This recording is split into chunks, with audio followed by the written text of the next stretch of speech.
Ever wondered how the Roman legions, the most dominant fighting force of the ancient world, were so incredibly organized? It wasn't just about their sharp swords and big shields. It was their structure.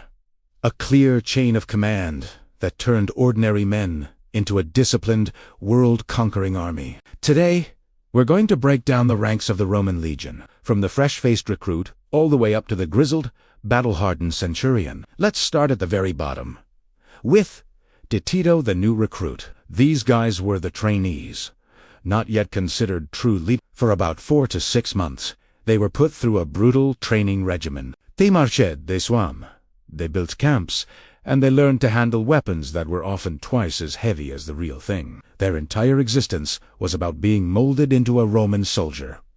They weren't just learning to fight, they were learning discipline, endurance, and what it meant to be part of a unit. If they survived this intense probation period and took the military oath, the sacramentum, they would finally become a full-fledged miles, or as a miles, you were the backbone of the legion. You were assigned to a contubernium, a squad of 8 men, who were more than just comrades. They were your family. You marched together, ate together, and slept together in the same leather tent. This bond was the bedrock of the legion's fighting spirit. Your immediate superior was the decanus, the leader of your tent group. He wasn't a formal officer, more like a senior squad leader who kept everyone in line and reported up the chain. 10 of these contubernia formed a century, which, despite its name, typically consisted of about 80 men, not 100. Each century had its own standard. The signum carried by the signifer was a vital role. Not only did he carry the centuris emblem into battle, but he was also the unit's treasurer, responsible for the soldiers' pay and savings. Losing the signum was a massive disgrace, so the signifer was always a brave and trusted soldier. Another key figure in the century was the optio. The optio was the right-hand man to the century's leader. He was chosen for his leadership potential and was responsible for training the troops and maintaining discipline. You could spot him on the battlefield by the staff he carried, the hastel, which he used to keep the ranks in order from the rear. He was essentially the centurion. Then you had the officer of the watch, who was responsible for organizing the sentries and distributing the daily passwords. These junior officers, the signifer, optio, and tesserarius, were known as the principals. They were still common soldiers, but received double pay and were exempt from manual labor. Now we get to the man in charge of the century.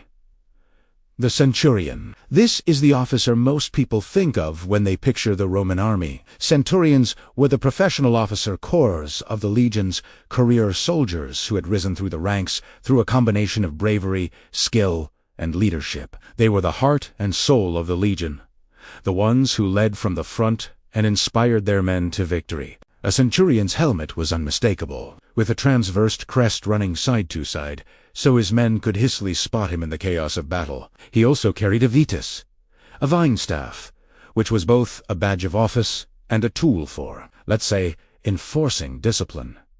But not all centurions were created equal. A legion was made up of 10 cohorts, and a cohort was made up of 6 centuries. So, a legion had 60 centurions in total, and they existed in a strict hierarchy. The centurions of the first cohort were the most senior and prestigious. The cohorts were numbered from 1 to 10, and the centuries within each cohort were also ranked. A soldier would typically be promoted to lead the 6th century of the 10th cohort, and if he was good enough, would gradually work his way up, moving to more senior cohorts and more senior centuries. The goal for any ambitious centurion was to reach the first cohort. This was the legion's elite unit, double the size of a normal cohort. The 5 centurions of the first cohort were known as the primi ordens, the first rankers. These were the most experienced, most decorated, and most respected officers in the entire legion. They were senior advisors to the legion's commander and had a direct say in its operations. And at the very top of this centurion ladder was the ultimate prize,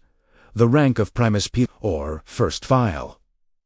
The primus pilus was the centurion of the first century of the first cohort. He was the most senior centurion in the entire legion, a veteran of countless campaigns and a legend in his own right. He held the position for 1 year, after which he was usually discharged with a huge pension and granted equestrian status, making him a member of the Roman upper class. The Primus Pilus was a man who had seen it all and done it all. He had started as a humble recruit and climbed to the absolute pinnacle of a legionary's career. So, let's recap this incredible structure.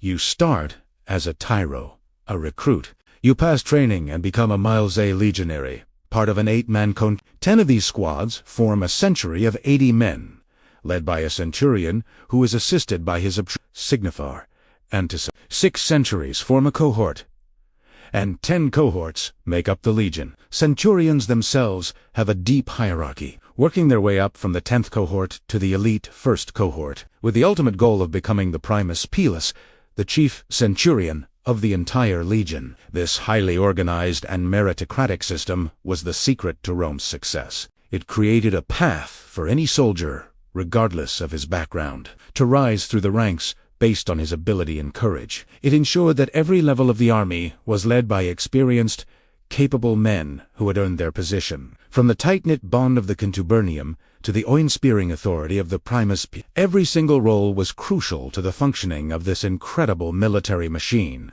It wasn't just an army, it was a society, a career, and a way of life that shaped the ancient world. Thanks for watching. If you're fascinated by the ancient world and its legendary armies, make sure to hit that like button and subscribe for more deep dives into history. Let me know in the comments which ancient military you'd like us to explore next.